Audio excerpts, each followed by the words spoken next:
Hola amigos, ¿cómo están? Mi nombre es Chaim Weisbrot y este es el canal Creyente Racional.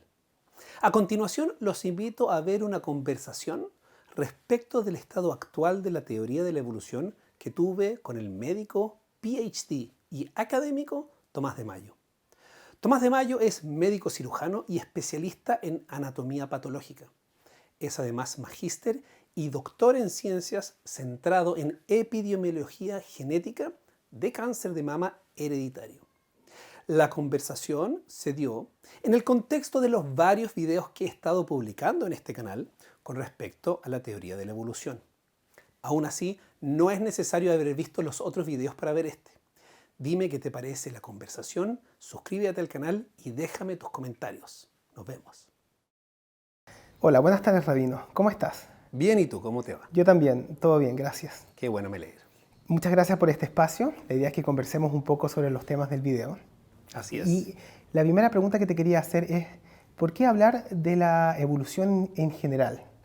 ¿Y cuál sería el propósito, ¿no es cierto?, de darle un énfasis en los videos que has hecho en el fondo a este tema? Bueno, es una muy buena pregunta. Muchas veces he recibido el comentario que la razón podría ser porque como que quiero negar que existe la evolución, ¿verdad? Porque quiero hacer tal vez una teoría creacionista de la realidad. ¿Ya? Y la verdad es que eso no es así. Yo creo que hice un video, de hecho, que invito a que la gente lo vea, sobre si es que efectivamente la evolución per se es o no una contradicción en la creencia en Dios. Y la verdad es que yo creo que no. Sino más bien es que ha sido utilizado desde los New Atheists en específico en adelante, de hace unos 20 años atrás, y donde finalmente fueron instalando y se ha ido instalando fuertemente a la evolución como, por así decirlo, el caballo de Troya para promover ciertas ideologías que no son propiamente tal científicas. Entonces, y bajo el argumento de la evolución, tratar de meter filosofías. Y eso es lo que yo creo que lo hace relevante discutirse, porque cuando una persona le presenta las cosas como con la autoridad de la ciencia, entonces en ese caso uno que quiere ser una persona loca, que va a querer hacer cosas que van en contra de lo que es el raciocinio, entonces la ciencia dice. Y cuando a alguien le ponen la ciencia dice, entonces no tiene la capacidad de responder ante eso. Y esa es la razón por la cual creo que es importante abrir estos temas.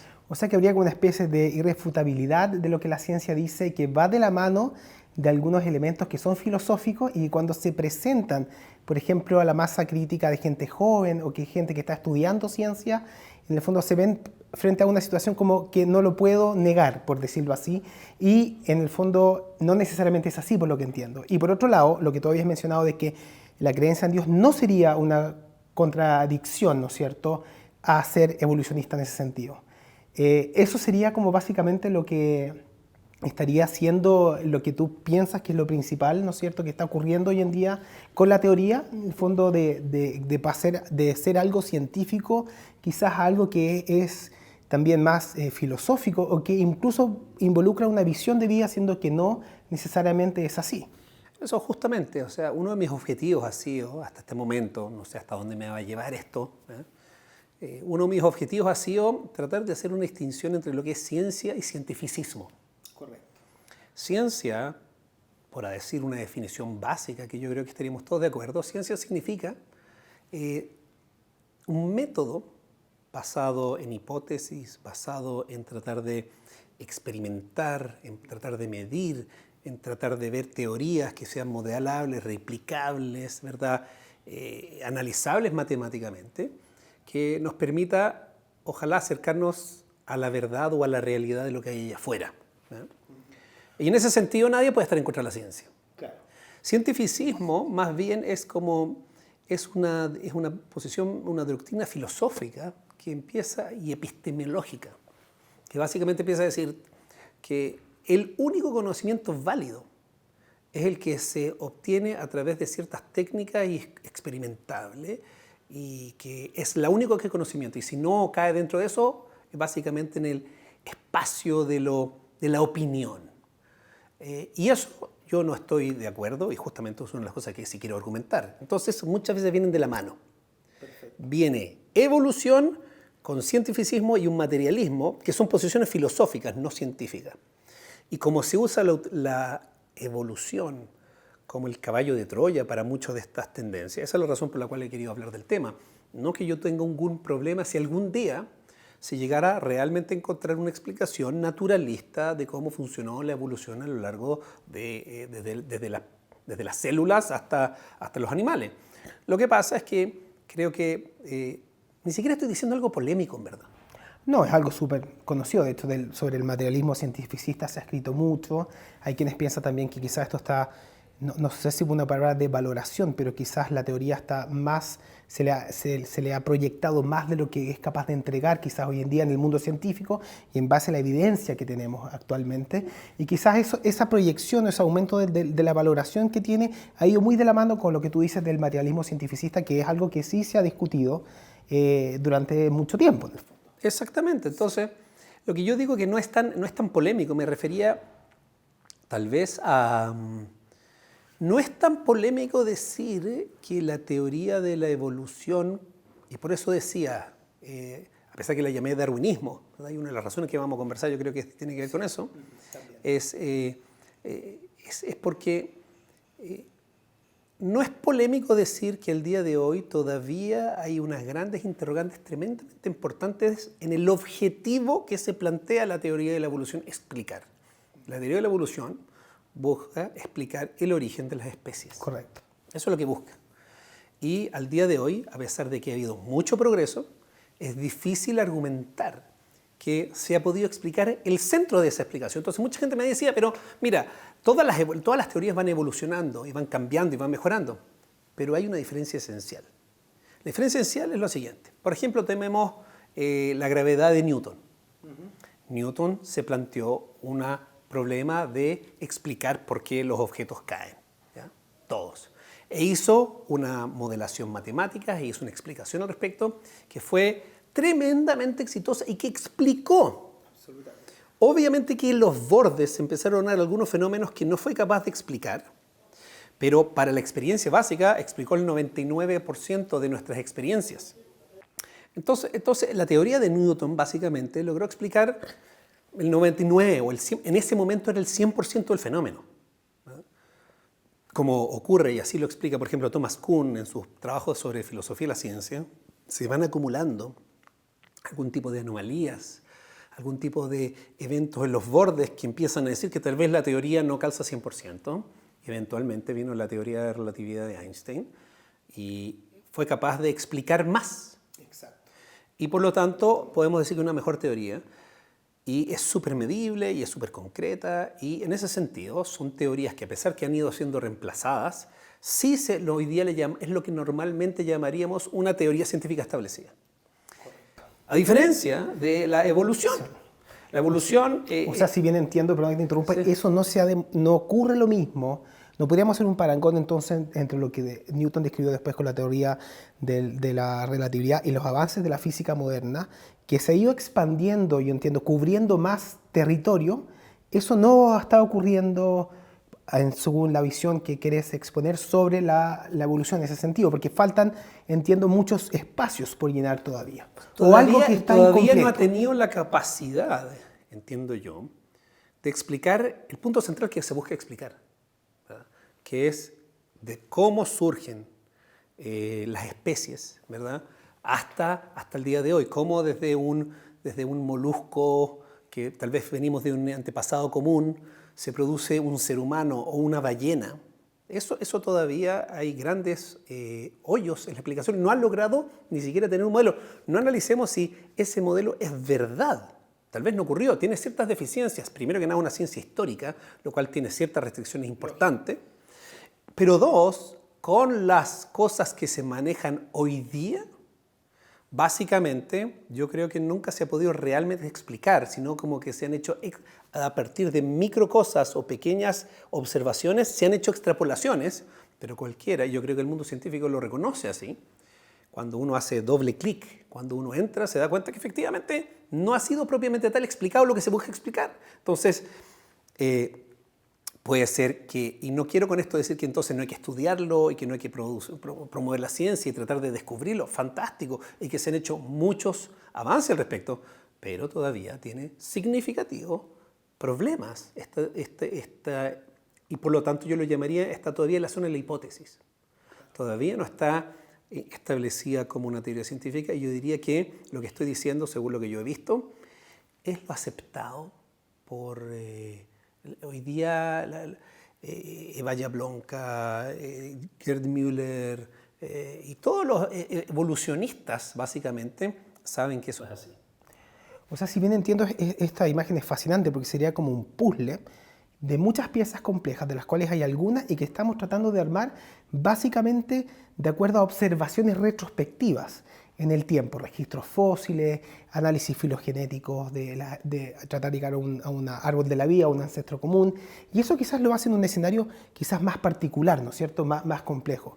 Entonces, nos faltan todavía muchas piezas por unir, y eso no necesariamente tiene que ir de la mano con un aspecto cientificista, materialista, como tú bien has explicado. Y en este contexto quería preguntar entonces, como que uno tiende mucho a, cuando escucha evolución, escucha tus videos, a unirlo con Darwin. Y sabemos que la teoría de Darwin, efectivamente, si bien ya tendrá, no sé, 150, 200 años atrás, efectivamente hay cosas que efectivamente de él sí siguen, pero también hay teorías neodarwinistas con el descubrimiento de las leyes de Mendel, por lo que descubrió, ¿no es cierto?, el doctor de Bryce en los años 1900, por ejemplo, y las otras cosas que se han ido descubriendo, lo que dijo Pauling en el año 1940-1950, sobre los análisis filogenéticos, de comparar secuencias, ojalá genéticas, y que tengan homologías en común. ¿Por qué nosotros quizás lo unimos tanto a Darwin, siendo que quizás, no sé cómo está hoy ese rol de él básicamente en lo que conocemos hoy día de esto? Tenemos neodarwinismo, postdarwinismo, no sé qué, hay muchas cosas. Correcto. Sí. De hecho, una de las críticas que he recibido ha sido porque yo hablo de darwinismo. Como pensando de que hoy en día el término está como obsoleto en ese sentido. Exactamente. Claro, Entonces yo creo que es una crítica válida. Y hay dos dimensiones. Y voy a explicar por qué decido utilizar darwinismo. Porque hay una dimensión histórica, sociológica, que es una que me importa mucho, que está conectado con la parte científica propiamente tal. Y desde el punto de vista, la verdad de las cosas es que la Extended Evolutionary Synthesis, ¿verdad? Estuve leyendo unos papers que hay llamados a aceptar estas nuevas disciplinas desde el año 2015, 2014, 2017. Y como dije yo, a mí lo que me interesa más bien es lo que está puesto en la mente de la gente. La mente de la gente hoy día. Estoy hablando no de círculo, estoy hablando de círculo universitario. Yo como ingeniero, cuando era un ingeniero y toda la gente ha escuchado básicamente es mutación al azar y selección natural. Eso es lo que la gente maneja. Sí. Y eso efectivamente es así. Entonces, en ese sentido, nuevamente, este tipo de discusiones, ¿tú quieres utilizar el término que la gente usa? ¿O tú quieres usar el término específico pero que la gente no le representa? De hecho, cuando yo utilicé la palabra en mis videos de cientificismo, mucha gente me criticó, pero ¿qué es cientificismo? Nadie ha escuchado el término. Yo he persistido con el término porque quiero instalarlo. Pero acá quiero yo hacerme un poco más referencia a lo que está en la mente de la gente. La gente hoy día piensa de que tiene esta imagen. Yo lo he hablado con gente muy inteligente, con PhD, un montón de cosas, pero no porque uno tiene un PhD en química, realmente se habla de evolución. No porque una persona sabe ingeniería o es físico y sabe de astronomía, sabe de evolución. Solamente se estableció, por así decirlo, como en la ortodoxia. Y es que y uno escucha esto en la radio. Escuchas en la tele, escuchas en la radio, escuchas en el diario. Es que cuando éramos monos, ¿verdad?, y nosotros solíamos recoger las plantas, como nos empezamos a levantar, eso nos erigió una cosa lamarquiana que es difícil de justificar. Y eso te lo citan médicos, te lo citan sociólogos, te lo citan psicólogos, te lo cita todo el mundo. Eso es lo que está establecido, ¿verdad? Entonces, es verdad. Yo estoy tal vez refiriéndome desde un punto de vista histórico, sociológico, para el término como la gente lo tiende a usar. Pero sin duda, que la crítica que estamos haciendo, de estas preguntas que he levantado, están considerando evolutionary, voy a tratar de decirlo en inglés, ¿verdad? Evolutionary Developmental Biology, correcto. ¿verdad? Que tiene cosas muy interesantes. Todas las nuevas disciplinas, son como un listado de 6 o 7 que está en el Extended Evolutionary Synthesis, pero esas no han reemplazado la variabilidad y los 3 pilares del darwinismo original. ¿Cuáles son los 3 pilares del darwinismo? Variación. Después, cuando fue neodarwinismo, se entendió que era variación genética, correcto. pero lo que sabemos que es la variación, selección natural y inheritance, la capacidad de que estas cosas se fijen en la población y puedan seguir. Esos son los 3 elementos. Entonces, en la medida que se han ido profundizando, se han dado cuenta que esos 3 elementos no son suficientes para explicar este proceso y han surgido cosas muy interesantes, pero ninguna de esas todavía es capaz de dar la solución completa a este sistema y eso es lo que realmente interesa. Perfecto. Entonces, también tomaste un approach que sería como también un poco más educacional a la audiencia que te está escuchando, que no necesariamente sabemos que son todos PhD o son todos, ¿no es cierto?, grandes científicos. Hay gente quizás con un conocimiento mucho más básico y que necesita relacionarse con este concepto de una forma quizás como ellos lo escucharon incluso en el colegio, como lo que tú dijiste, darwinismo en ese sentido, para hacerlo más entendible sin eso menoscabar o quitar de que existan todas las otras teorías, los análisis filogenéticos, los evolutivos, las cosas que has dicho, ¿no es cierto? Bueno. Y que necesariamente no lo va a quitar una cosa con la otra, sino que son complementarias, pero por un approach más práctico, ¿no es cierto?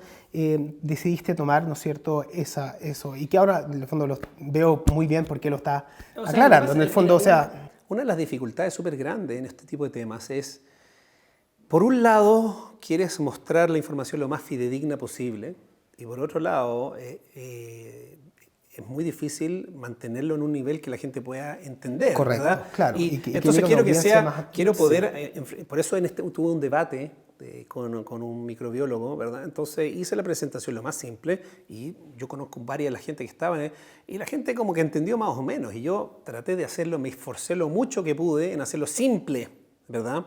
Y esto no es una crítica como condescendiente de que hay la gente que no entiende, no, cualquier disciplina, ¿verdad?, que tiene tanta información y que tiene conceptos nuevos y que tiene lenguaje, no es necesario poner barreras extras. ¿Cuánto sí, cuánto no? Bueno, claro, es un problema de gustos. Es un problema de gustos, una zona más tema gris. gris. Uno, claro. Y además, decirte que esto se utiliza la palabra darwinismo hasta el día de hoy en el mundo. O sea, uno la sigue escuchando en el día a día, claro. O sea, en el vocablo de la gente, ¿verdad?, se habla de Darwin y se habla de darwinismo. Es verdad que cuando nosotros vamos al círculo más especializado, sabemos que hay muchas otras cosas más. Las críticas, a pesar de que las que alcancé a mostrar en ese video, por ejemplo, estaban enfocadas en la parte genética que una persona podría hacer, que es solamente el modern synthesis, ¿verdad? El neodarwinismo, que es el modern synthesis, y que hay un montón de cosas, que es la epigenética, por ejemplo, muy importante, ¿verdad? Y que es el evolutivo, que tiene que ver todo el proceso del desarrollo del embrión, que es un punto esencial. Es verdad, pero también querías transmitir que los problemas genéticos también se trasladan a muchas de esas disciplinas también. Y por lo tanto, yo creo que esas preguntas siguen válidas, a pesar de que evidentemente existen muchos otros sistemas al interior de los estudios de la evolución que traten de abarcar estos temas. Perfecto, sí, se entiende perfectamente la idea. Entonces, claro, esto no se trata entonces de una exposición científica de nivel alto, porque en el fondo perderíamos también quizás el resto de la audiencia que podría captar mejor la forma en que tú explicas los mensajes. Y te quería hacer otra pregunta. Rabino, una de las cosas que se ha comentado, ¿no es cierto?, en los hilos de conversación de los videos, tiene que ver con el tema de la abiogénesis versus la evolución de las especies y la generación de diversidad, ¿no es cierto? Que una es algo que trata de explicar, lo segundo, la evolución, ¿no es cierto? Pero la evolución no necesariamente trata de explicar de dónde se originó exactamente la vida en una primera instancia, sí cómo evolucionó a la diversidad que vemos hoy día. Entonces te quería preguntar, ¿por qué quizás en el fondo están esas cosas quizás un poco amalgamadas en los videos y que generó efectivamente comentarios de gente que decía que la evolución no explicaba esa primera parte y que era una teoría, ¿no es cierto?, sobre la evolución de la especie desde el punto de vista de la diversidad de lo que conocemos hoy en día en nuestro entorno? Mira, cuando uno utiliza ciertos términos técnicos, por ejemplo, abiogénesis, lo que uno está tratando de hacer al acuñar términos nuevos es tratar de, en una discusión, tratar de enfocar y no tener que nosotros explicar todas las palabras que involucran para... No, queremos hablar del origen de la vida, hablemos de abiogénesis, ¿verdad? Y entendemos de que la evolución se da una vez que hay organismos vivos que se empiezan a replicar y empiezan a evolucionar y que empiezan. Pero en el estricto rigor, uno podría argumentar de que esa distinción es, ¿cómo se dice? Es decide por decir, arbitrario. Eso, perdón. Arbitrario. En un cierto sentido arbitrario. ¿Por qué en un cierto sentido arbitrario? Por dos razones. Es arbitrario porque es sabido que la definición de la vida es un gran tema de discusión en el mundo biológico. ¿Es un virus algo vivo? ¿Se necesita mecanismos autocatalíticos? ¿Cuándo hay? No es clara en las definiciones de la vida en qué minutos se hace así, qué hace no. Pero el punto más importante es que nuevamente la teoría de la evolución, cuando uno se utiliza, es como de dónde surge la especie, como la gente hace la extrapolación.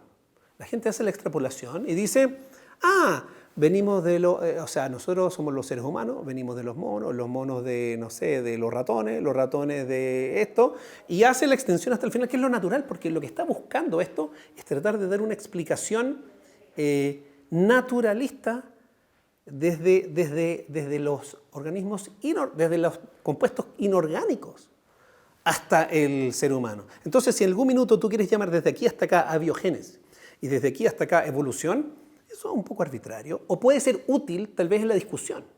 Claro, incluso considerando que hay mecanismos de selección natural a nivel molecular. Podría ser que hay incluso antes de que haya un organismo posiblemente unicelular vivo. Hay estudios, de hecho, que muestran que, que se puede aplicar un poco de selección natural, por ejemplo, a niveles moleculares. Claro, y lo que involucra la Extended Evolutionary Synthesis es que no solamente existe el concepto de selección natural, existen el concepto de nicho, existen consideraciones ambientales que puedan dar ciertos beneficios que no tienen que ver necesariamente con que este era más apto, etcétera, etcétera, etcétera.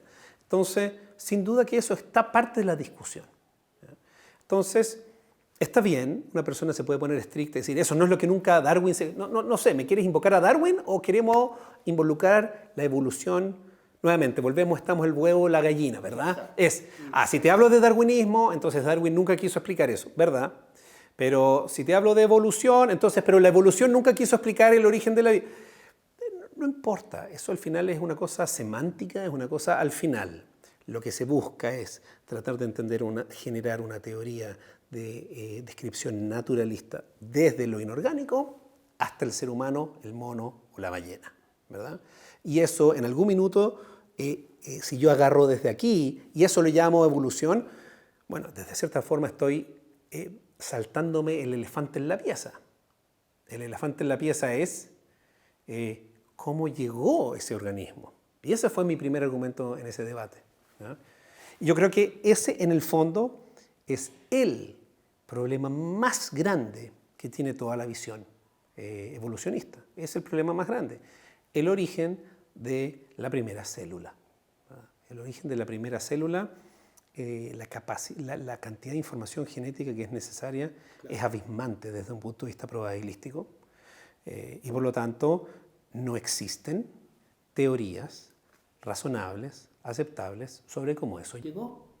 O sea, todo esto de la sopa primitiva y que después evolucionó a cadenas de aminoácidos, por el experimento de Miller, por ejemplo, o la actividad autocatalítica del RNA, no tiene cómo explicar que después haya evolucionado a un código genético de DNA o que un codón codifique más de un aminoácido. O sea, no hay cómo explicar eso. No. Y lo otro, podría ser que no sabemos todavía si las características físicas y químicas de la atmósfera en esa época serían las mismas que las de ahora, como para explicar que estaban las condiciones ideales también. Mira, parte de, a ver, por ejemplo, mencionaste acá el experimento de Stanley Sí, de que Miller, ha dado ¿verdad? mucho, Miller, dio mucho que hablar. dio mucho que hablar en su momento, pero él logró formar algunos aminoácidos en el fondo. Exactamente, pero eso es un error, ¿viste? Eso generó todo el hype y todo lo que empezó a generar esta cosa de que vamos a lograr explicar todo en mecanismo Correcto. naturalista. Sí. Pero cuando uno analiza lo que eso significa, primero que nada está la pregunta que tú estás haciendo. ¿Estaban efectivamente las condiciones para poder generarse eso en el momento que están diciendo? Y hay muchas opiniones no religiosas, científicas, que dicen que no. No, sí. Pero digamos que sí. La creación de algunos aminoácidos en forma simple no tiene nada que ver con la hipercomplejidad informacional del ADN. Es dos mundos completos. Incluso que tú puedas hacer las bases nucleótidas que son necesarias para el ADN, sí. Ese no es el problema. O sea, una cosa es como que yo te diga lo siguiente. ¿Se pueden hacer ladrillos en forma natural? Ah, con eso explicamos cómo se creó esta casa. Son dos cosas nada que ver. Esto es una organización ordenada, compleja, sistemática, que los órdenes de información no tienen que ver con el hecho que yo puedo encontrar ladrillos en forma natural en el mundo. Los aminoácidos son los ladrillos. Correcto. Sí. Pero hay que organizar esos ladrillos en proteínas y en RNAs, ARN, en forma muy específica para producir la gran complejidad de la vida. Y por lo tanto eso era un hype nomás. Pero eso estamos hablando de los años 60. Hoy día ha pasado mucho más y se ha desarrollado mucho más cosas. Y aún así todavía quedan, como digo yo, grandes problemas en la teoría. Por lo tanto, decir que no es una teoría científica establecida no es ni siquiera polémico, creo yo. Cualquier persona que crea que es polémico, más bien está, yo creo, sesgada a una posición ideológica. Yo puedo respetar, y seriamente respetar a una persona que tenga fe, confianza, que se va a llegar a esa explicación. Puede pasar. De hecho, la ciencia y lo que estamos viendo es una revolución impresionante, porque la cantidad como está creciendo en este minuto mientras estamos hablando puede ser perfectamente que hay 10 personas que están desarrollando cosas que nunca pasó en la historia, perfectamente puede llegar a ser. Pero da la sensación de que tiene ciertas cosas estructurales que lo transforma tal vez en los problemas más importantes de la ciencia completa, ¿verdad? Que es cómo es que surgió la información en el origen de la vida. Quería preguntarle su opinión y a todo esto también de este premio, ¿no es cierto?, millonario, de poder establecer una teoría creíble o certera o robusta en la biogénesis.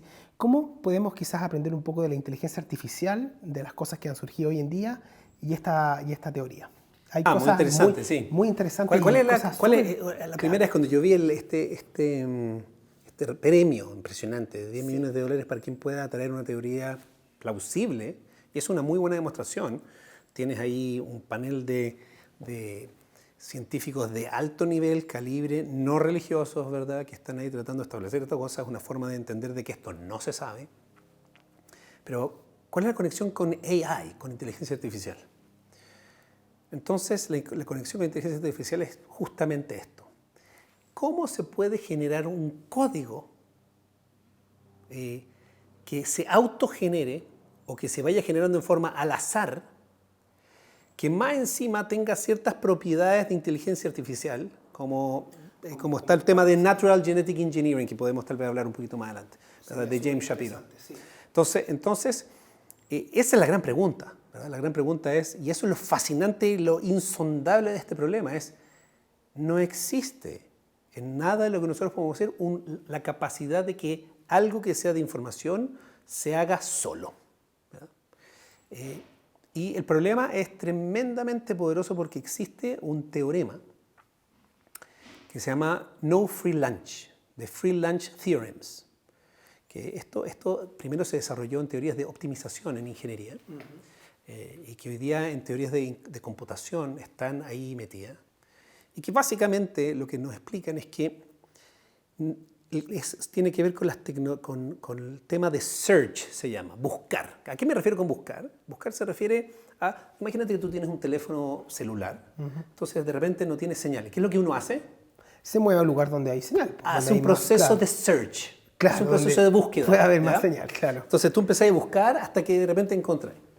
De la misma forma entonces, search significa, sin tú saber a dónde tú tienes que llegar, si hay algún tipo de algoritmos o de procedimientos que te ayuden a ganarle al azar.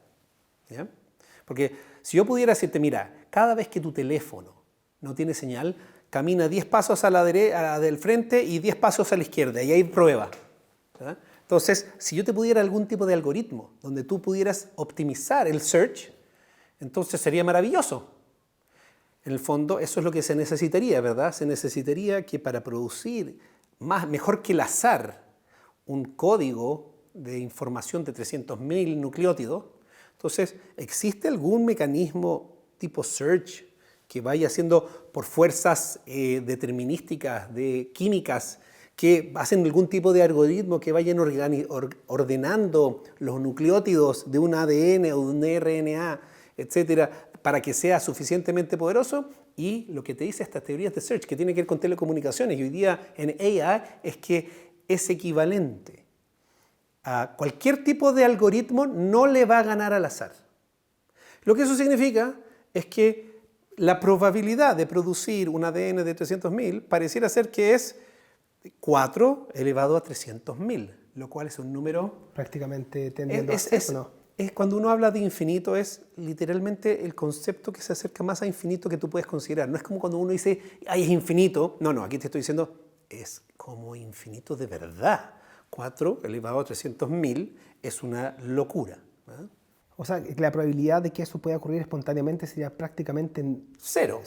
Tendría cero si pudiéramos hacerlo matemáticamente. Y eso sería con una iteración una sola iteración de este sistema de información, porque sabemos que está constantemente iterando y eso es lo que te ese es el argumento. La gente tiende a pensar tiene y dice, muchísimas funciones y es sensible también a los cambios medioambientales y se organiza. Pero primero estamos hablando antes del ADN, del Natural Genetic Engineering, estamos hablando de cómo se forma el primer ADN, ¿verdad? Y cómo se produce esta primera cadena. Entonces, la producción de esta primera cadena, este teorema parece que nos está diciendo de que no hay ningún tipo de algoritmo, ningún tipo de agrupación o de sistema que te haga que sea más eficiente que el azar. Lo cual básicamente genera un problema si nosotros tuviéramos algún tipo de entendimiento de cómo producir software, cómo se produjo el ADN, entonces Google pagaría cientos de millones de dólares. Claro. ¿Verdad? De hecho, los organizadores lo son con inversionistas porque van a patentar esta cosa y después se la van a vender por no sé cuántos miles de millones de dólares a Facebook o a Google, porque sería el descubrimiento más impresionante, o sea, son 1000 Nobeles, es como sería un salto cuántico de la realidad. Así de complejo es el ADN.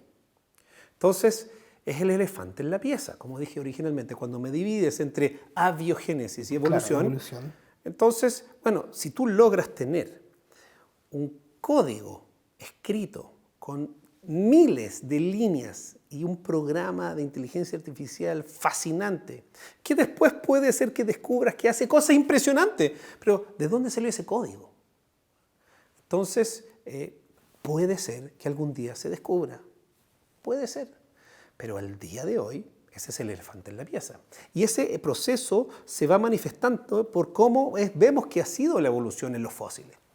Pensaríamos entonces que estos fósiles que hay de transición en este contexto, porque hablando de que la evolución debería ser un cambio tipo stepwise, paso a paso, ¿podrían explicar la variabilidad fenotípica que vemos también? ¿O faltarían registros o no es suficiente? ¿Cómo podríamos tomar ese argumento, que es un argumento muy fuerte, ¿no es cierto?, para explicar en el fondo justamente la transición que han tenido muchas de las especies que hemos visto según las teorías más modernas en ese contexto? A ver, dos cosas. Primero, el tema de los fósiles. El tema de los fósiles es que desde ya Stephen Jay Gould, se sabe incluso desde antes, que básicamente el registro fósil, más que ser una cosa así, que a uno le gustaría ver, que fue un poquito para allá, etc., es como escaleras, ¿ya? Es escalonado. y eso es lo que se llama punctuated equilibrium, ¿verdad? El equilibrio puntuado. Donde básicamente tú ves que básicamente son microevoluciones y después se generan body plans, o sea, como cambios muy sustantivos en periodos evolutivos muy chicos de unos cuantos millones de años. Así como una explosión cambriana. Como explosión cambriana, pero hay más de 10 ahí o 20 sí, tipos de explosiones. Y entonces la evolución es como una sierra, es como escaleras, ¿verdad? Pero ¿alcanzará en ese tiempo, no sé, 10 millones de años, en hacer tantos cambios en un periodo de tiempo tan acotado, considerando que la mutación sería la base de esto? Bueno, entonces... es una pregunta interesante que hacer en ese contexto. Porque ¿cómo explicas el salto de la escalera? Efectivamente. Entonces, desde un punto de vista darwiniano o neodarwiniano de modern synthesis, claramente tienes problemas insuperables. ¿Como cuáles podrían ser? No, es probabilístico. No dan los tiempos, no dan los tiempos y no da las variaciones al azar la posibilidad de superar esta cosa. Eso ya está básicamente estudiado y es aceptado. Esa es la razón por la cual surge la Extended Evolutionary Synthesis, donde, por ejemplo, lo que se busca es que a través de IVO-DIVO, que es lo que se dan cuenta, toda una cosa muy fascinante en este proceso es que como de un ADN, ¿verdad? Del mismo ADN se producen distintos tipos de células, distintos tipos de tejido. Ahora, todas las células tienen el mismo ADN. Correcto. Entonces, lo que se necesita, ¿verdad?, un proceso que controle la expresión de esto y en momentos adecuados.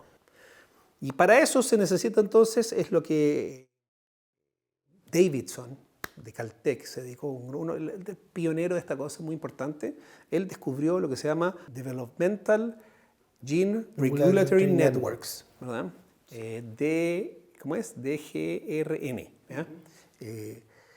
Que básicamente son unos circuitos muy importantes de señales y de cosas donde van activando unos primeros, se van activando unos después, para producir, que se vaya produciendo las células que se tienen que ir produciendo en un momento adecuado para desarrollar el embrión.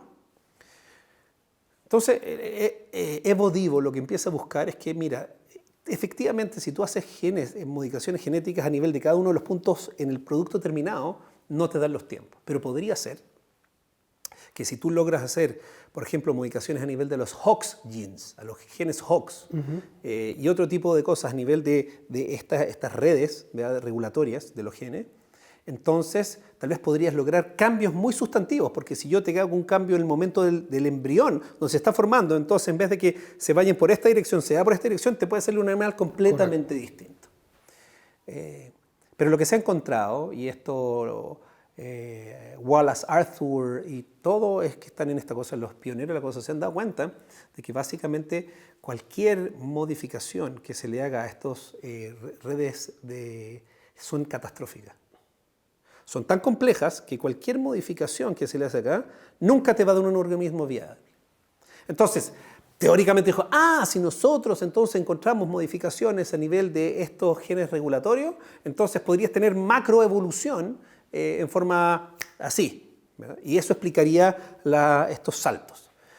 Y la respuesta es que la evidencia hasta este momento no soporta eso. La evidencia hasta este momento lo que nos muestra es que cualquier tipo de mutación, y ahí sí es necesario mutaciones que sean positivas y utilicen y sean constructivas, que logren hacer esta cosa. Y la verdad es que no, ¿verdad? Entonces eso no soluciona. Podría solucionar algunas cosas y son importantes, impresionante el descubrimiento de eso, pero todavía no soluciona los grandes problemas.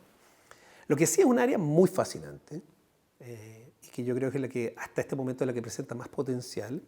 Es una que está siendo dirigida por algunos científicos, yo creo uno de los principales se llama James Shapiro, que se llama Natural Genetic Engineering. Y que lo que empieza a mostrar es que el ADN tiene puesto a ciertas cosas que gatillan y cierto estrés muy importante para el organismo.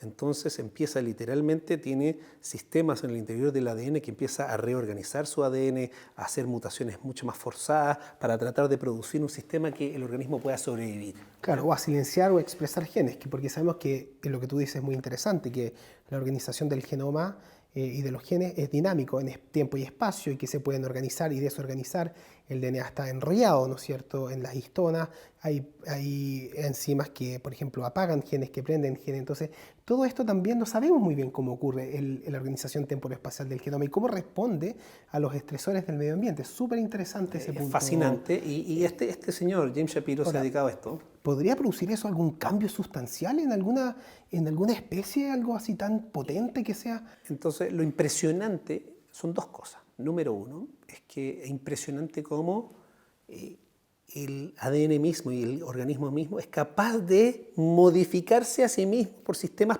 preprogramados. ¿Ya? Una inteligencia artificial fascinante. Fascinante, claro.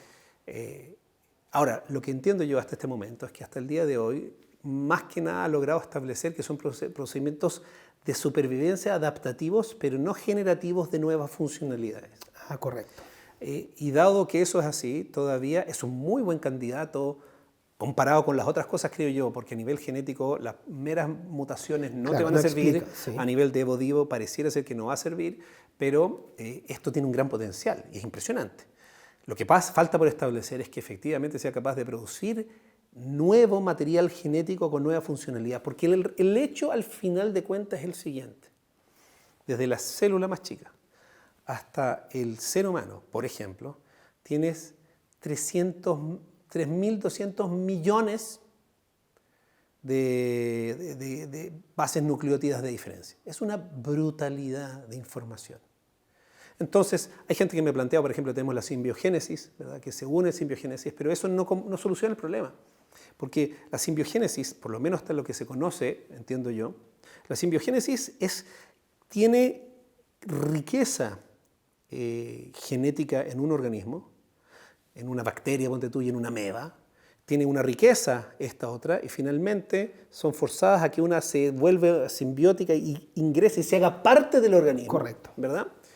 ¿Y qué es lo que pasa? Es que pierde un montón, se bota lo que sobra y queda alojado al interior. Eso es impresionante que tú puedes sumar funcionalidades, pero como las piezas del Lego tienen que preexistir. La pregunta es, ¿cómo se producen estas piezas de Lego que son en sí mismas tremendamente complejas y informacionalmente muy difíciles de producir? Entonces, no se sirve simbiogénesis con simbiogénesis porque lo que hace la simbiogénesis es mezclar piezas de Lego que ya preexisten.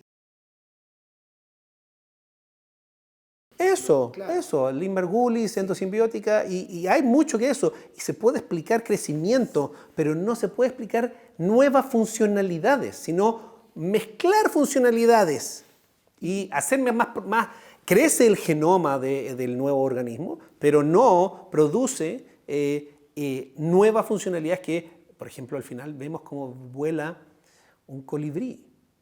O sea, ya quisiera la aviación más impresionante, claro, lograr el movimiento del colibrí. Sí. O sea, eso es una cuestión impresionante. Eso, ¿cómo se llega con los mismos Lego de los moluscos, del ediacarano? No vamos a llegar a eso, ¿verdad? A pesar de que los vayamos mezclando. Es impresionante. La mitocondria es donde justamente se especula, los cloroplastos también, ¿verdad? Sí. Podría ser, etcétera. Ok, no está establecido que eso realmente pasó, pero hay muchas indicaciones que eso puede haber pasado. Pero eso no alcanza a producir la información genética. El mejor candidato podría ser esto de Natural Genetic Engineering, pero como dije, está todavía subdesarrollado en todo lo que tal vez se puede explorar. Es impresionante lo que ocurre ahí, pero número uno, se requiere un programa de inteligencia artificial y estamos solamente viendo lo que es capaz de hacer este impresionante programa de inteligencia artificial, las capacidades que tiene. Y en ese sentido no sería al azar y podría tal vez explicar tal vez estos saltos escalonados. Claro. Pero el problema es que al día de hoy más bien tiene unas funciones correctivas y de supervivencia, pero no de generación de nuevas funcionalidades. Y si eso es así, entonces todavía no es suficiente. Puede ser que sea el gran candidato. Este candidato me parece fascinante lo que has dicho y que esta organización estructural, funcional, dinámica del material genético y también que responda, yo lo conocía como nosotros pasamos en teoría de daño celular en medicina, que frente a ciertos estresores, situaciones de hipoxia, hipoxemia, se sobreexpresan algunos genes, por ejemplo el factor inducible por hipoxia, y se silencian otros y cambia el metabolismo, por ejemplo, de si yo ya no tengo azúcar, voy a tratar por ocupar la vía glicolítica, ¿no es cierto? Y no la respiración celular con oxígeno al final para producir más ATP. Son cambios que nosotros conocemos, pero también lo que me llama la atención es que si el azar pudiera producir esto, podría ser explicable por un modelo estocástico y por otro lado, considerando también lo que es neodarwinista, que debería haber, ¿no es cierto?, una inheritance, ¿no es cierto?, una herencia mendeliana. ¿Cómo yo voy a pasar estos cambios que tú mencionabas a toda la generación y de una forma en que realmente se pueda perpetuar en la descendencia, ¿no? ¿Conoces algo que podría...? No, o sea, justamente el problema está en que por eso yo estoy planteando de que no es una teoría científica establecida. Correcto. Sería más una hipótesis. O sea, a nivel de fenómenos locales explica muchas cosas. O sea, entiendo. O sea, si tú tomas elementos aislados, como los que hemos estado conversando ahora, yo puedo explicar un fenómeno. Pero cuando los tomo todos en conjunto... Todavía no es capaz de explicar la esencia desde cómo salimos desde unas... Primero, cómo surge la célula y el material genético, que es la base de toda la vida conocida. Y dos, cómo desde la célula llega a un ser humano. De la primera protocélula al ser humano. Que eso es lo que se vende en los diarios, en los libros, en las universidades, lo que todos saben que obviamente ocurrió. Entonces ahí está bien, es razonable pensar, el hecho de la evolución, lo estamos viendo, hay evoluciones, etc. La pregunta es, ¿cuál es el mecanismo? ¿Es ese mecanismo, está un hecho y si está al servicio de una ideología cientificista y materialista? Y ese es el punto principal. Ahora, puede ser que se implique, sí. ¿Cómo está siendo usado? Ese es el tema que me gustaría decir. También recalcar que lo que más nosotros hemos visto, por ejemplo, con la evolución del corona, por ejemplo, que estamos teniendo ahora, son más que nada quizás cambios de nivel más de microevolución. Son microevolución. Que podría ser equivalente como a otras de las fuerzas más de la naturaleza que operan, ¿no es cierto? Leyes de la física, de la química, termodinámica, etcétera. Pero a nivel de la macroevolución pareciera que no, la especiación no hay suficiente, como tú dices, piezas que puedan unir el todavía falta y por lo tanto no es polémico. Hay mucho que aprender y no estamos yendo en contra del aprendizaje, pero sí estamos yendo en contra del uso político y religioso que se le da a esto, que yo creo que es importante clarificar. O sea, la invitación también es como a profundizar quizá o cuestionarse más uno mismo de lo que estamos normalmente expuestos como información. Mira. Y tratar, ¿no es cierto?, de tomar algún curso de acción, de que no necesariamente todo lo que se expone tiene que ser algo como más dogmático en ese sentido, sino que uno puede pensar que efectivamente faltan piezas, quizás se va en una buena dirección, como tú dices, en algún momento va a llegar a haber alguna información, pero que hoy en día nos falta, y por otro lado hay una unión, ¿no es cierto?, con este materialismo cientificista que tú hablas, y que probablemente lleva a un pensamiento que no necesariamente va de la mano con lo que la teoría misma quiso explicar. Logra explicar. O logra explicar, claro. Logra explicar y tampoco, incluso si lo lograra explicar, los ribetes filosóficos y metafísicos que se le asignan no están en la teoría. Entonces, finalmente, mi objetivo es, el llamado es... Y que es fascinante, porque ¿por qué se habrán como unido estas áreas metafísicas y filosóficas con la teoría? No, eso se puede explicar porque los procesos históricos, desde el año 1500, la revolución científica, el iluminismo, la crisis de la Iglesia Católica, hasta hoy día el secularismo y la ciencia como está hoy día, son procesos bastante largos y que tienen un montón de cosas, pero el eje principal de argumentación en la creencia en Dios había sido históricamente siempre el argumento del diseño de la vida. La vida obviamente fue diseñada. Y Darwin propuso, y por eso el darwinismo es tan importante, un sistema ciego. Cuando yo presento un sistema ciego, te permite, como muy bien lo experimentó falsamente Richard Dawkins, se puede ser una persona intelectualmente satisfecha y no creer en Dios gracias a Darwin. Y de ahí surge básicamente lo importante. Y mi objetivo es decirle, señores, no, cuando uno escucha todo eso que escucha en la radio y en las noticias y en los libros, etcétera, porque cuando éramos monos y evolucionamos así, porque comimos esto, etcétera, no true, no es verdad. Incluso quizás no del mono, porque mucha evolución dice que no es así, que viene de otro ancestro común. Podría ser otro ancestro. Y todas estas teorías de que tratan de explicar lo que te pasa hoy día por alguna razón. Entonces, está eso que tú mencionas, claro. Exactamente. Bueno, muchas gracias. Rav Haim, por el espacio, muy Un agradecido. Fue un gusto. espacio Muchas muy- gracias, Tomás. Igualmente, un espacio muy interesante de conversación. Así que nosotros tendremos otra oportunidad para Ok, hacerlo. muchas gracias. Ya.